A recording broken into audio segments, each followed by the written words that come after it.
Oke anak-anak, kembali lagi ke mata pelajaran pemrograman web ya.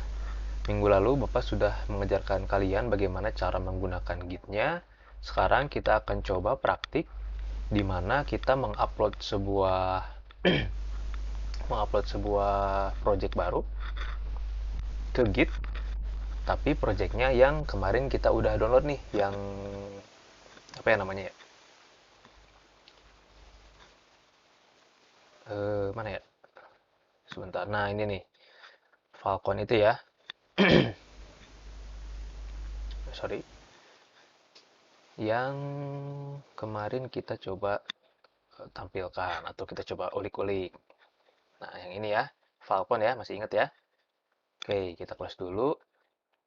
Nah, pertama kita harus buka browser dulu nih. Semoga kelihatan ya nanti di video akhirnya. Oke, pertama kita buka dulu Git atau GitLab, GitHub atau GitLab-nya. Di sini Bapak pakai GitLab ya. Sama aja harusnya tampilannya. Seperti biasa, kita login dulu.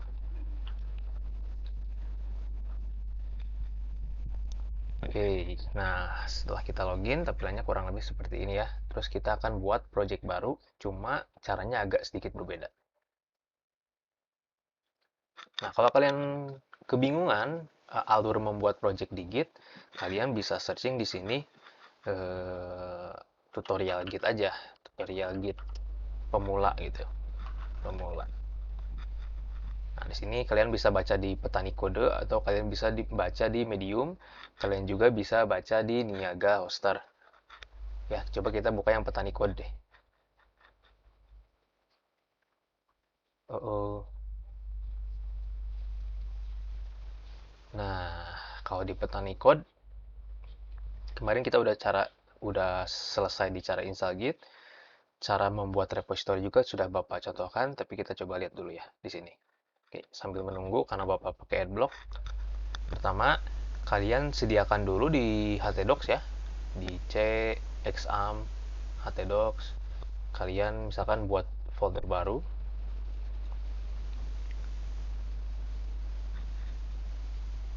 Nah, coba kalian biasakan enggak lah, coba-coba aja ya membuat file baru, folder baru itu menggunakan terminal nih, biar agak keren-keren gitu kayak hekal-hekal. Bapak juga nggak tahu tapi cara bikin folder gimana. Kalau nggak salah, untuk membuat folder baru itu kita cukup ketikkan mkdir terus nama projectnya. Misalkan nama projectnya Bapak, nama foldernya Falcon ya. Kita coba ya. Nah, harusnya di sini, ada tuh tadi. Folder Falcon baru saja kita buat. Falcon. Sini ya. Foldernya kosong. Lalu untuk memulai codingnya kita bisa klik kanan di sini lalu open with code. Gitu. Atau di sini ya, kita pindah change directory ya, artinya cd itu. Lalu tulis file, kalian tinggal tekan di keyboard tab, nanti otomatis auto complete. Nah, seperti ini. Enter, maka kita sudah berubah ke folder Falcon. Di sini kalian bisa ketikkan seperti ini, kode spasi titik untuk membuka Visual Studio Code. Ya, jadi cara yang pertama kalian bisa klik kanan di sini, open with code, atau ketik langsung di komen gitnya kode spasi titik.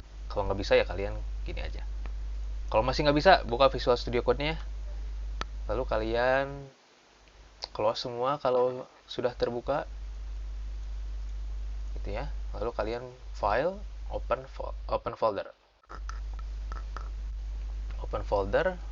Xampp, htdocs, Falcon. Nah, seperti ini. Nanti direktorinya akan otomatis kita berada di direktori si folder Falcon.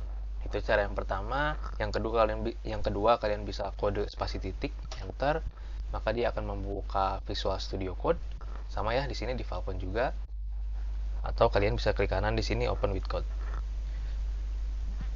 Jadi ada 1001 cara untuk membuka Visual Studio Code dan mulai mengcoding. Oke ya. Hal yang pertama kalian lakukan adalah untuk membuat project baru nih. project baru di Git ya. Coba kita baca dulu yang ini. Oh, ini tutorial 3. Gak apa-apa, nanti aja dulu. Nah, pertama seperti biasa ya, kita create blank project gitu ya. Kemarin juga Bapak sudah mengajarkan. Cuma bedanya sekarang kita kesini dulu nih, ke htdocs dulu. Ada perintah namanya git init. Git init. Untuk apa? Git init itu untuk membuat repository yang benar-benar baru. Coba kita ketikkan ya. Git init. Dia membuat repository Git yang kosong. Di sini tidak terlihat apa-apa, tapi kalau kalian buka foldernya dan kalian mengaktifkan hidden file, maka kalian akan melihat folder namanya .git gitu ya. Ini jangan diutak-atik pokoknya, jangan dibuka lah. Nah, setelah kalian melakukan git init, kita coba baca dulu yang ini deh. Kita create blank project dulu ya, biar nggak bingung. Nama projectnya misalkan Falcon. Seperti biasa, ininya public, dan ini jangan dicentang kalau kalian melakukan git init. Lalu kita create projectnya.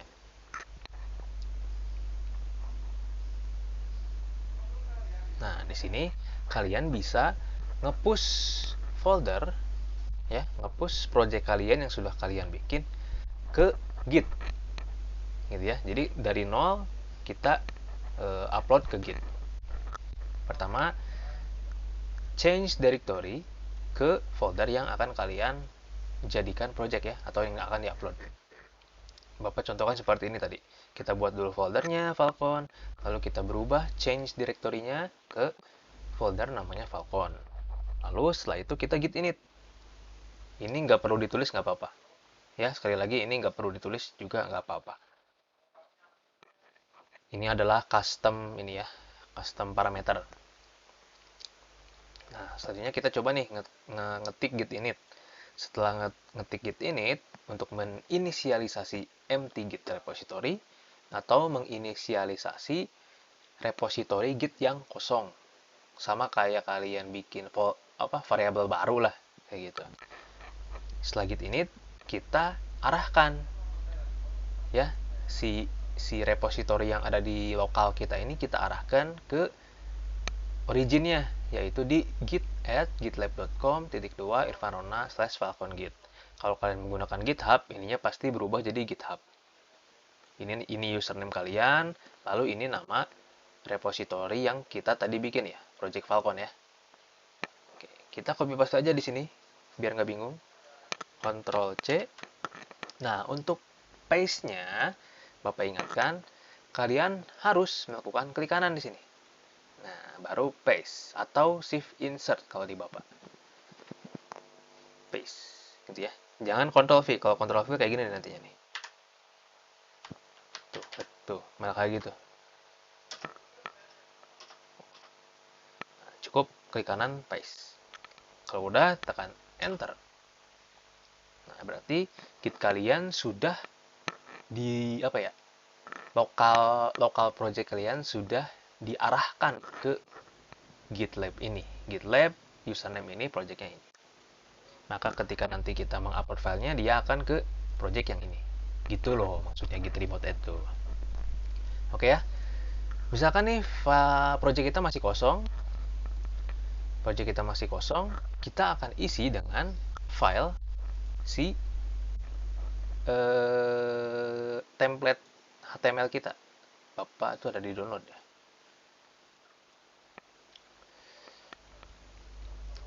Mana nih? Nah, ini Falcon yang akan kita copy.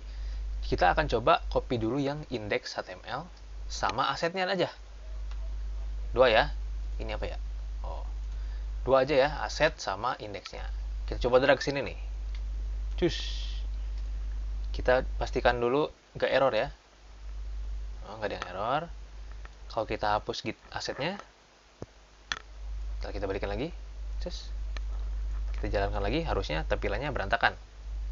Nah, tampilannya berantakan ya. Berarti kita memang butuh folder yang namanya aset. Cus. Beres. Lalu Kita juga butuh di page ini nih, di dalam folder page ini, kita butuh yang namanya profile. Oh sorry, karena tadi di copy ya. Karena tadi di cut, harusnya di copy aja. Kita balikin lagi deh. Kita copy ya, folder asetnya. Indeksnya juga kita copy aja. Jangan di drag deh. Oke. Nah, sekarang tadi yang ini nih, profile. Ini kita akan copy ya, profile ini. Nah, si tampilan ini akan kita edit. Kita copy aja dulu folder page-nya. Copy folder page-nya ke sini. Kalau udah di copy, kita hapus semuanya kecuali profile ya. Kecuali profile kita hapus semuanya. Kalau udah, kita ambil lagi yang mana ya, layout coba deh. Nggak ada yang penting. Nah, sama landing. Berarti kita copy folder home ini. Sebenarnya nggak perlu sih ya, tapi nggak apa-apa lah. Copy folder home-nya biar kalian nggak bingung aja sih. Kita paste di sini. Nah, si home-nya kita buka, kita hapus semua kecuali landing. Terus, nah gitu ya. Ada home landing, ada page profile, sama index HTML, lalu folder aset. Tiga ini ya. Setelah kita kembali ke Visual Studio Code, maka di sini akan ada update. Nah, ya terlihat update di sini. Tuh banyak. Nah, kalau udah gini, kita lihat dulu nih cara membuat mengupload folder existing yang ada di lokal kita. Tadi langkah kita baru sampai git remote ya. Sekarang kita melakukan git spasi add spasi titik. Apa artinya titik? Titik itu artinya kita nge-add ya, menambahkan semua file yang ada di dalam existing folder. Ya. Ketika kita mengcopy ini ke sini, maka kita akan menambahkan semua perubahan yang ada di folder tersebut. Di sini terlihat ada 592 perubahan. Gitu ya. Kita coba git add, jangan lupa klik kanan paste. Ini abaikan saja. Nah, semua file ini sudah kita tambahkan. Kalau kita sudah tambahkan dan kita yakin, maka kita tinggal copy lagi yang bawahnya nih. Nah, git commit. Commit itu artinya udah pasti aku udah clear, udah yakin gitu ya. Nah, baru min m-nya itu adalah komentarnya. Di sini kalian bisa tuliskan apapun ya, jadi tidak perlu menuliskan initial commit. Tapi ingat, harus ada di dalam kutip 2. Ya. Kalian bisa ganti nih yang ininya nih. Commit pertama kali misalkan, nggak apa-apa, kayak gini juga nggak apa-apa. Lalu enter. Nah, file kita yang tadi di commit sudah siap di-upload. Kalau kalian koneksi internetnya sudah ada, kalian tinggal copy aja yang di ini. Nah, ini origin main nggak perlu kalian tuliskan, jadi cukup nggak perlu pakai parameter ini ya. Kalian cukup ketikkan git spasi push copy. Nah, sebelum itu sebentar nih, kita refresh dulu ya ini ya. Tampilannya masih seperti ini ya. Oke, ketika kita ngepush enter, harus diketikkan berarti ya yang tadi ini, mana git push min u origin main, karena originnya belum ada. Oke, klik kanan paste git push min u origin main. Main ini kalian bisa ubah namanya, terserah kalian sebenarnya, cuma bapak rekomendasikan main aja gitu ya. Kalau udah kalian tekan enter, harusnya bisa ya, harusnya. Kita coba ya. 1 2 3. Masih error. Search ref does not match. Kenapa error? Bapak pun tidak tahu.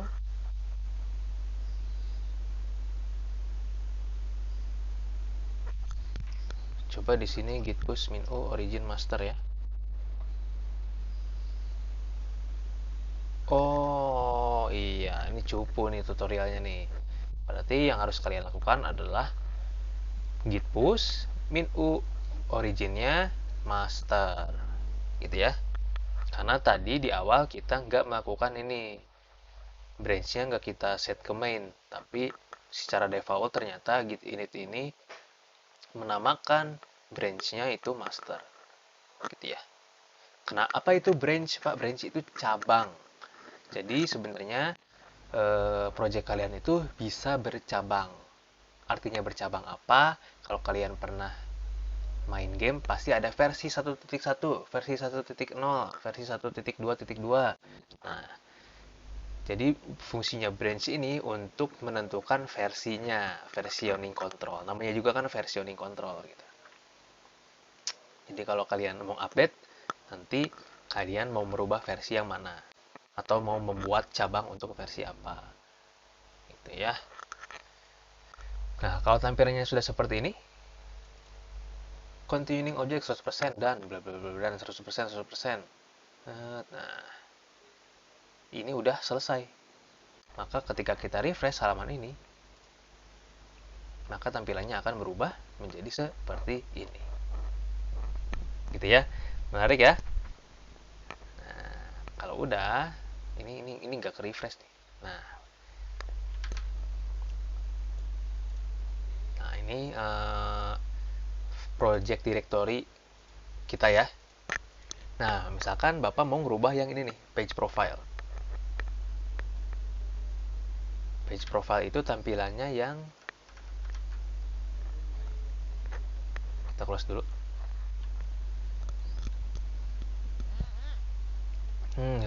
Refill in file browser dulu. Kita buka pakai Google Chrome aja ya. Nah, ini tampilan project kita yang namanya profile.html. Oke, cukup menarik. Kalian bisa geser ke sini dulu buat tampilan mobile. Nah, Bapak akan ngerubah namanya dulu nih. Ya, nama sama subtitlenya sama ininya, deskripsinya. Kita buka lagi profile.html-nya. Untuk mencarinya yang sangat mudah, kalian cukup Ctrl F Anthony Hopkins misalnya. Anthony. Nah, kalau mau ngedit file itu kayak gini aja gitu, nggak perlu ribet. Tekniknya begini ya. Kita rubah misalkan namanya menjadi Irfan Rona. Van de Bus. Lalu kita ubah bahwa Irfan Rona ini dia adalah seorang teacher ya. Software. Oh, enggak lah, teacher aja lah. Nggak usah lebay. Teacher at SMK BPI Bandung. Lalu di sini itu deskripsi ya, yang tadi nih. Misalkan Bapak mau mengubahnya jadi Bandung Ina atau Indonesia lah, Indonesia. Nah, ini artinya belum ke save ya. Kalau ada tanda bulat ini, untuk save-nya ya tentu tinggal pencet Ctrl S. Nah, ketika kita pencet Ctrl S, di sini terlihat ada perubahan warna ya di file profilnya. Nah, kalau tadi kita menggunakan ini untuk update-nya, di Visual Studio Code ada cara yang lebih mudah. Kalian cukup klik nih, source control namanya, source control. Kalian klik ini, nanti tampilannya akan seperti ini ya. Tuh, beda ya? Beda ya? Nah, kalau udah klik ini, kalian tinggal pencet tombol stage change di profile.html. Ini tombol plus ini kalian tekan. Nah, Yang tadinya ada di kategori change, dia pindah ke kategori stage change. Untuk mengcancelnya, kalian tinggal klik minus. Kalau nggak mau jadi upload ya. Kalau nggak jadi mau di-upload, tinggal klik minus. Kalau mau nambahkan, tinggal klik tambah ini. Kalau udah ada di sini, kalian tinggal... sorry. Ketika kalian ngeklik tambah ini, ya, kita ulang lagi. Ketika kalian ngeklik tambah ini, itu sama aja kalian melakukan ini. Git spasi add spasi profile.html. Percaya? Kita coba enter. Sorry, bukan di sini tapi itu tuh ada di home ya. Git spasi add spasi home. Sorry, bukan home tapi ada di page, lalu profile. Nah ini ya, git spasi add spasi nama filenya berserta path-nya atau URL lengkap di URL lengkap foldernya. Enter. Maka ketika kita kembali ke Visual Studio Code, dia sudah ada di sini nih. Ya. Bapak balikin lagi nih. Masih change. Bapak add lagi, dia akan pindah. Nah, pindah ya. Nah, ini sama aja. Kalau di Visual Studio Code, jadi kalian nggak perlu bingung lagi ngetik. Tadi di folder mana ya? Oh, tadi di folder ini, di folder page. Nah, kalau pakai Visual Studio Code, nggak perlu. Kalau dia udah state change, kita tinggal ketikkan pesan commitnya. Commit yang kedua. Lalu tekan icon checklist. Hal ini sama dengan kalian mengetikkan git spasi commit min m commit yang kedua. Nah, sama seperti ini. Di Visual Studio Code lebih mudah. Gitu ya. Kita tinggal klik commit di sini. Gitu. Kalau udah, tinggal kita push di sini. Di titik 3 ini kita tinggal tekan tombol push. Loading ya, masih loading. Nah, ini kalau ada tampilan seperti ini nggak perlu, mau aja. Nah, kalau udah habis tadi loadingnya yang ada di sini, berarti sudah selesai. Kita coba lihat ya di sininya ya. F5. Nah, ini ada terjadi perubahan. Commit ke yang kedua. Kita buka filenya coba. Oh, banyak sekali ya. Kalau kalian nggak pakai Ctrl F tuh akan males nyarinya gitu doang sih. Oke, kita coba manuali tanpa Ctrl F nih ya. Mana nih? Mana nih? Mana nih? Males, Ctrl F aja. F kan Rona. Enter lagi. Dia sudah melakukan perubahan di situs GitLab. Sorry. Kita ubah namanya Voila. Oke, sampai sini aja pembelajaran hari ini. Silahkan kalian coba praktikan.